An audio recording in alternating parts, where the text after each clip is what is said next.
Lucas Giolito deserved so much more than what the White Sox gave him on Wednesday afternoon. The Chicago White Sox lost to the Minnesota Twins 3-1 and lost the series as well. Giolito was a completely different pitcher, but the Sox were not able to put a complete game together. The defense and offense failed Giolito. Then the bullpen made matters worse. Why is Gavin Sheets playing right field? Unfortunately, that's a question that might continue to be asked. You are Locked On White Sox, your daily Chicago White Sox podcast. Part of the Locked On Podcast Network, your team every day.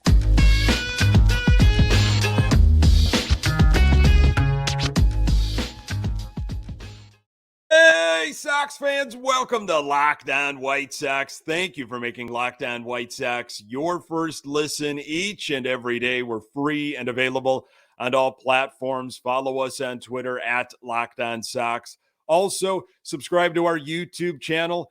Just search Locked On White Sox. Hey, I'm your host, Nick Morawski, a lifelong diehard Chicago White Sox fan, recording this podcast just blocks from the ballpark in beautiful Bridgeport. You can find me on Twitter at Nick_GGTV. Locked On White Sox is part of the Locked On Podcast Network, your team every day. Our Chicago White Sox 5-8 after 13 games. Go back to last year after 13 games in 2022. Sox were 6-7. Not much of a difference there. White Sox lost to the Twins on Wednesday afternoon 3-1, and they lost the series. Sox still have not won back-to-back games all year long and still searching for that first series win. I really had to compose my thoughts after that Wednesday game. That was absolutely ugly. And Lucas Giolito, he did deserve so much more. So Pedro Grifol has said something similar to this. Can't win a championship in the spring, but you can lose one if you're not prepared. And I think that's what happened on Wednesday. I did not like the lineup that Pedro Grifol put out there. Or even how he handled the bullpen, but we'll get to that a little bit later. With a struggling Lucas Giolito on the hill, and that last start by him in Pittsburgh was ugly. So I do say struggling. He seemed confused and lost as to what was going on with him.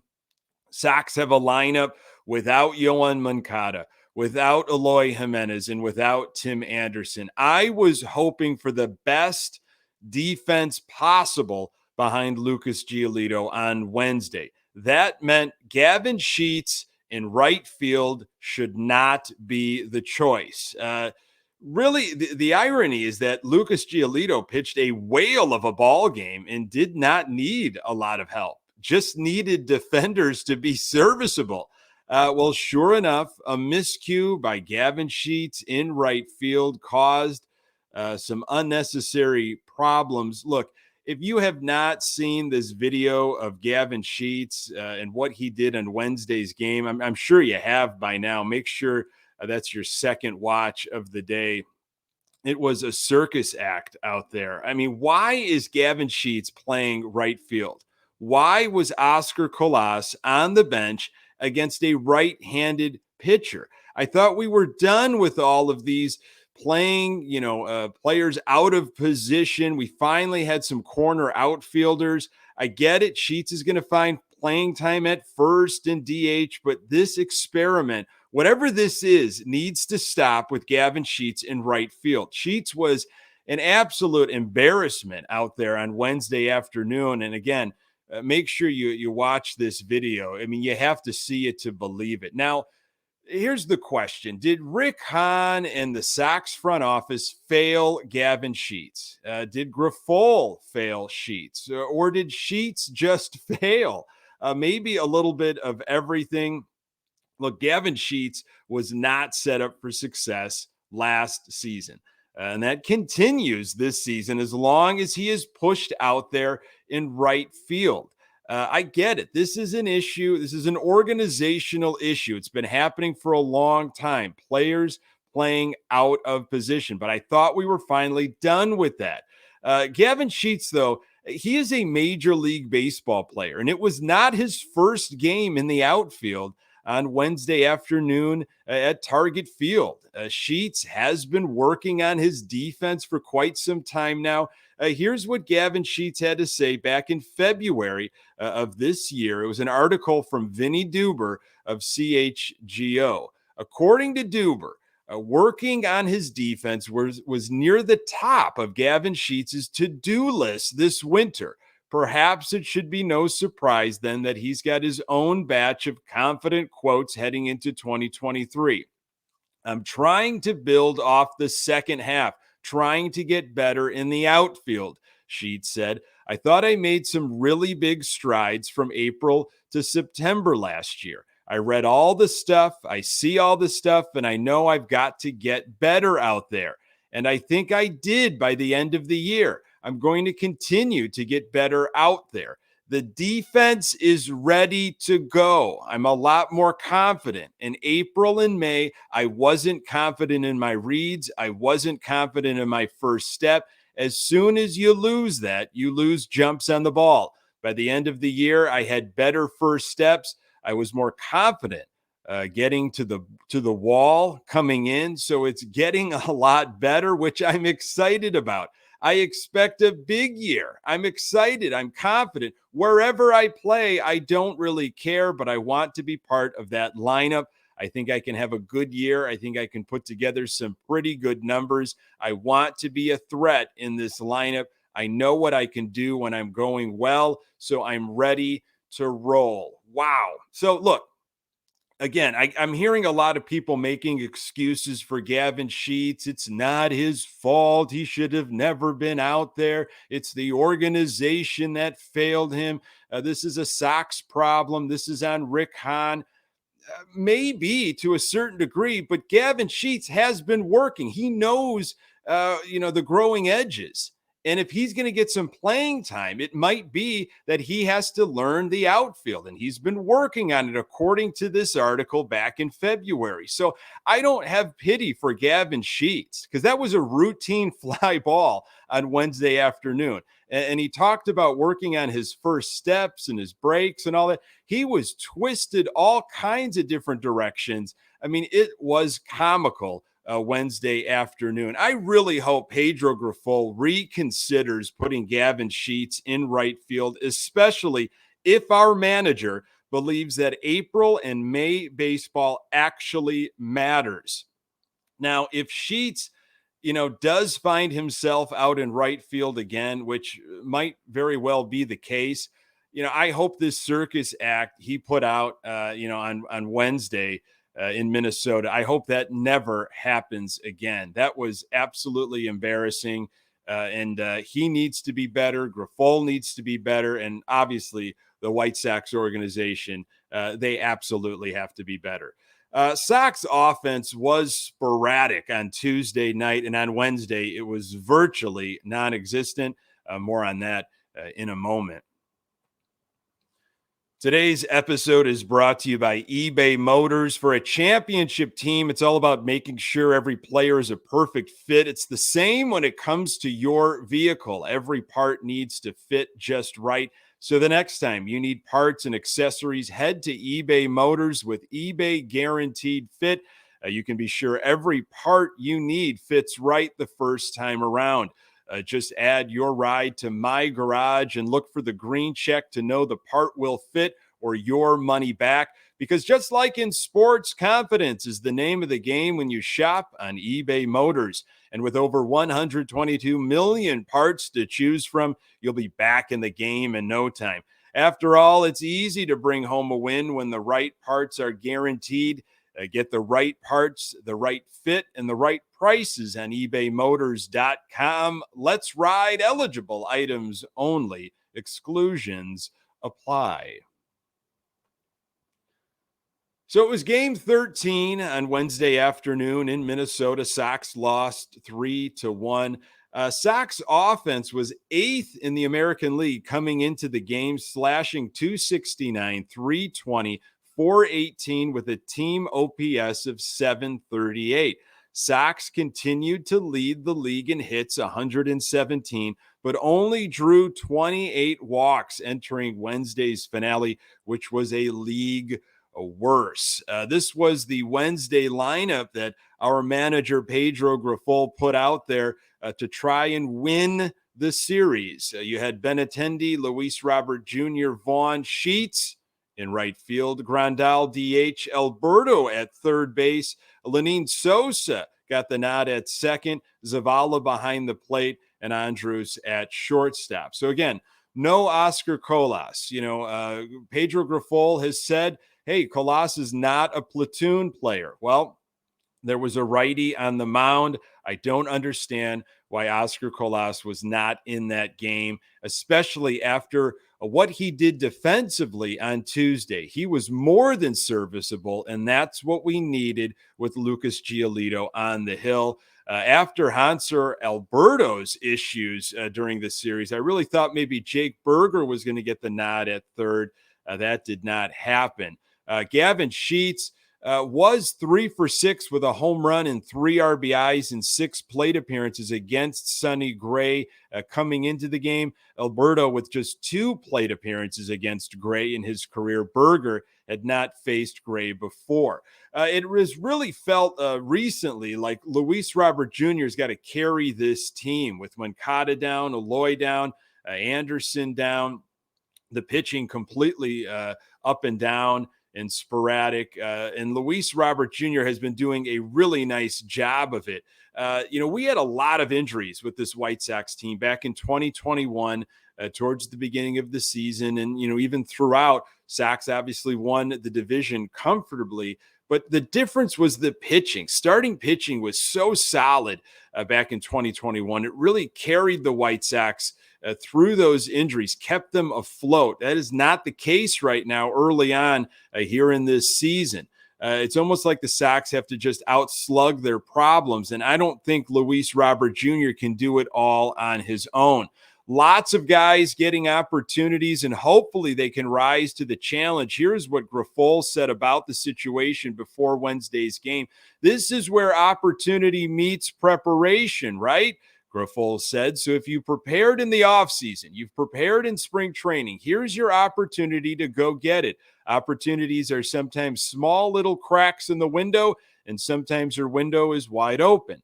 However it's still an opportunity. You've got to take advantage of the opportunity and perform. Make decisions really hard on us when it comes time to make decisions when these guys are all back.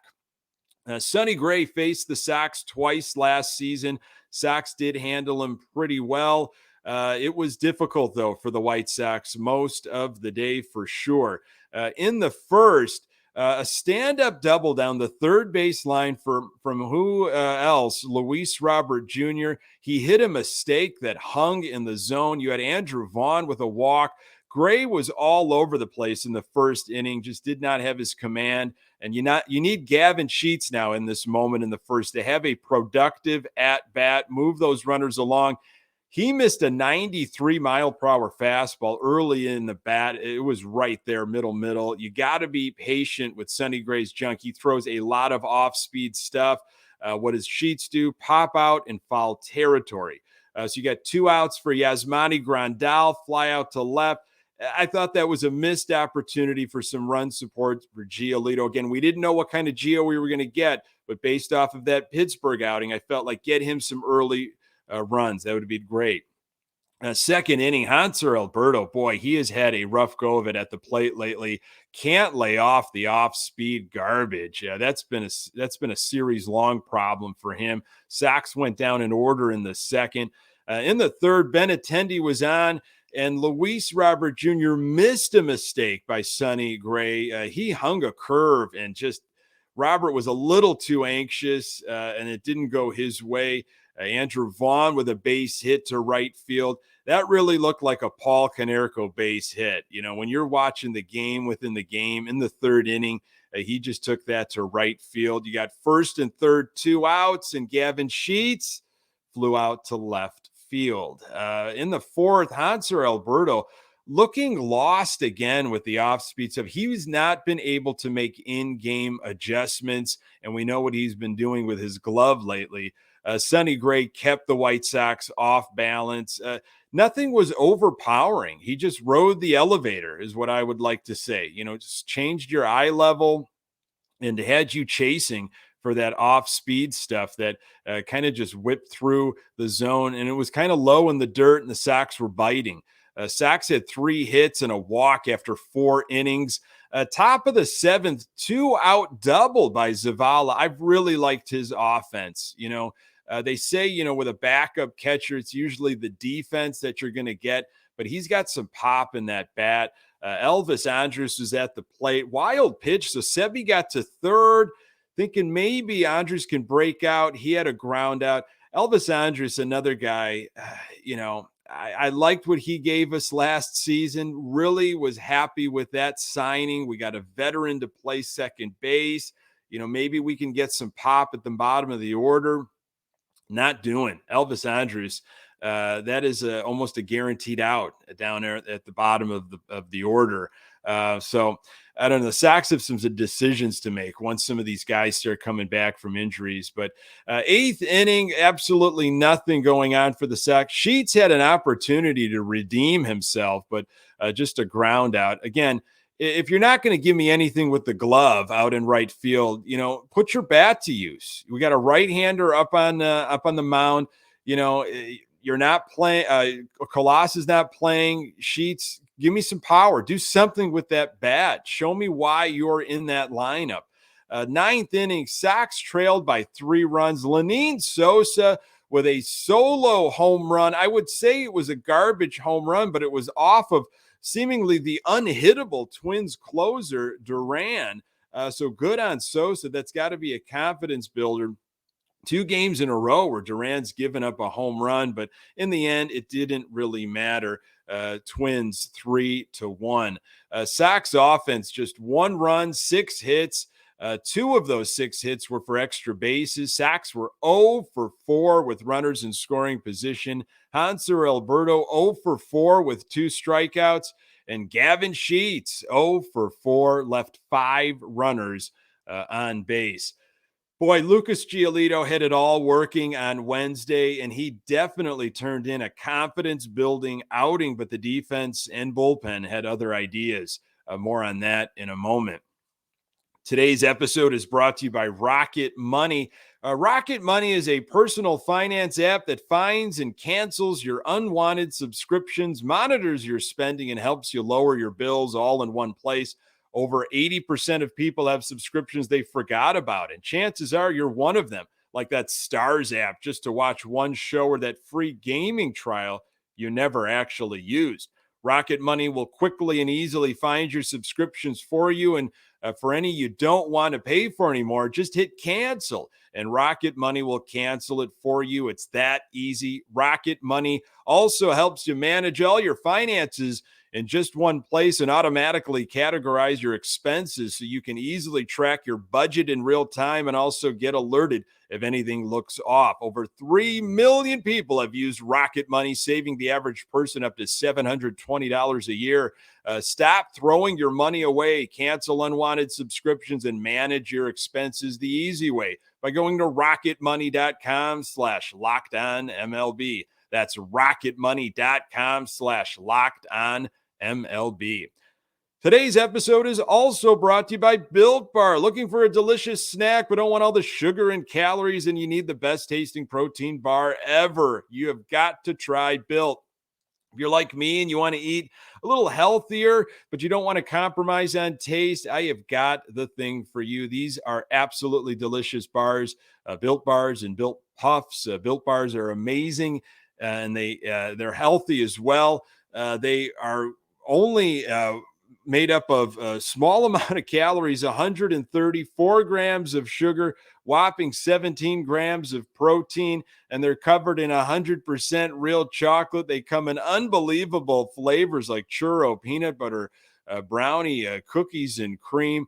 And if you don't want to have to wait for a box in the mail anymore, you don't have to. You can go to your local Walmart or Sam's Club, and get yourself a box of Built and Puff, but you could still go to built.com to do that. So head to your nearest Walmart today, walk up to the pharmacy section, grab yourself a box of Built bars. You can pick up a 4-bar box of cookies and cream bar, double chocolate bar, or coconut puff. If you're close to a Sam's Club, run in and grab a 13-bar box with our hit flavors, brownie batter puff and churro puff.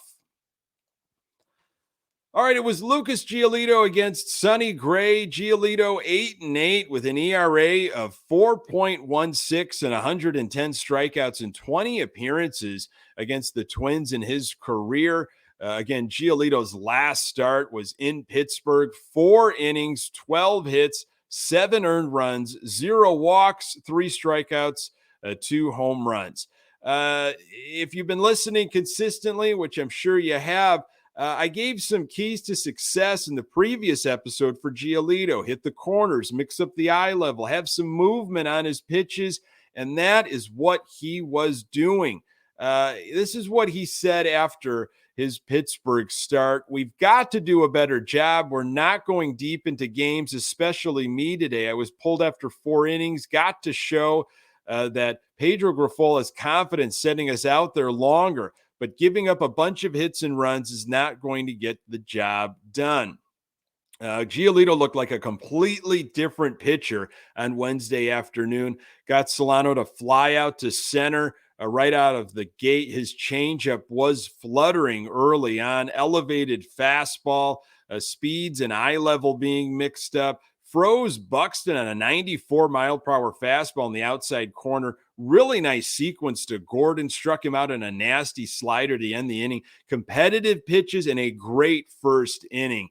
Second inning, strikeout on a changeup, hitting the corners. There was movement. Strikeout on a fastball at the knees. 96 miles per hour from Giolito. Slider for the 3rd strikeout of the inning. 4th in a row and 5th in the game.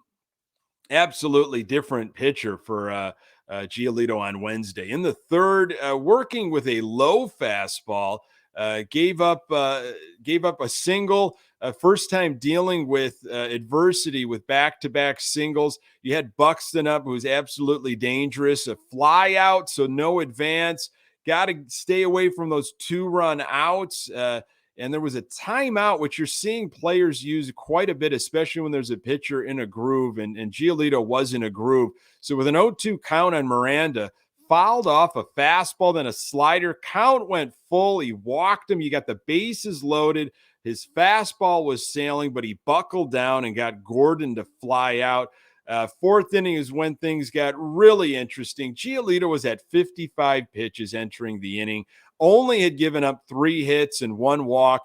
So you got a fly ball to right field that Gavin Sheets absolutely misplayed. It ended up being a triple. Gio hit Minnesota's Farmer in the face. Next batter, blood everywhere. He had to leave the game. Twins with runners at 1st and 3rd and only 1 out. How would Giolito respond? He went 3-0 on the next hitter. You could tell he was rattled after what happened with Sheets out in right field and unfortunately hitting that Twins batter in the face. He walked the next guy. Bases loaded, 1 out for Taylor. Ground ball to Andrew Vaughn. Bobbled it, but got the force and a run scored.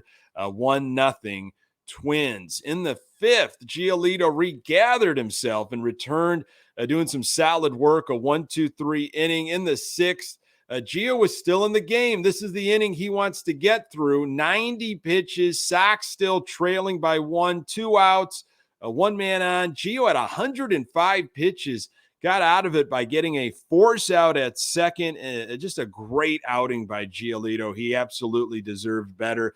In the 7th, it was Middleton, who we saw on Tuesday, then Diekman with a 1-run lead and a day off on Thursday. I thought maybe in a leverage situation like that with Twins runners on and it being a 1-run game, maybe you would have seen Bummer in that. There was a slow roller that caused a major collision at second base between Sosa and Buxton. Did not seem like anybody got injured, and that was the end of the inning with that force as Sosa was able to hold on to the ball. Eighth inning, still a one-run game. Now it's Aaron Bummer. He gave up an RBI double to Castro, absolutely grooved in a fastball, 2-0 Minnesota. Santos came in, gave up another run. It was 3-0 Minnesota. Giolito's final line, 7 innings, 5 hits, 1 earned run, a couple of walks, 7 strikeouts, 0 home runs, which I thought was a great number. That has been a problem for him early on in the game, too, giving up home runs. He really bared down, changed a lot of stuff. Threw 108 pitches. His ERA now sits at 6. I mean, he was getting movement on just about everything, and he was spotting the corners. He was missing away, elevating that fastball, keeping it, out of the zone, tempting enough. It was a competitive pitch, but really stayed away from a lot of that middle stuff. I thought he kept hitters off balance. He seemed to grow in confidence as the game went on, and hopefully he can build on that for his next outing. Sox bullpen that managed to have a string of maybe 3 good games, Pittsburgh and then the first 2 of Minnesota. I had a rough one Wednesday afternoon, 2 innings, 5 hits, 2 earned runs, 3 strikeouts, a much different experience than the last 3 games. So the White Sox have an off day now on Thursday before coming back home to kick off a 3-game series against the Baltimore Orioles. Will Eloy Jimenez and Yohan Moncada be back? What roster moves will be made, if any? What are the White Sox going to do about Hanser Alberto? They were quick to act on Jose Ruiz. They cut bait on Lurie Garcia for Hanser Alberto, and he just has not delivered. So is it too early? I'm wondering what Grafal thinks about that concept. Folks, thank you so very much for making this podcast part of your daily routine. You can find the Locked On White Sox podcast absolutely everywhere you find your podcast. We're on Twitter at Locked On Sox. You can find me on Twitter at Nick_GGTB. Hey, don't forget to subscribe to our YouTube channel. Please pass that along to other White Sox fans in your life. Thanks for making Locked On White Sox your first listen. Now, for your second listen, check out the Locked On Fantasy Baseball podcast, Win Your League, by listening to Matt and Dom. Every day, they bring you the very best fantasy baseball strategies. You can find it absolutely everywhere and on YouTube, part of the Locked On Podcast Network, your team every day. Hey, on the next episode, really excited for this, I'll be joined by Ian Eskridge and Danny Miller from White Sox Daily as we talk about the farm system and how the season has shaped up so far. Really appreciate you making time for the Locked On White Sox podcast. I'm Nick Morawski. Until next time, go Sox.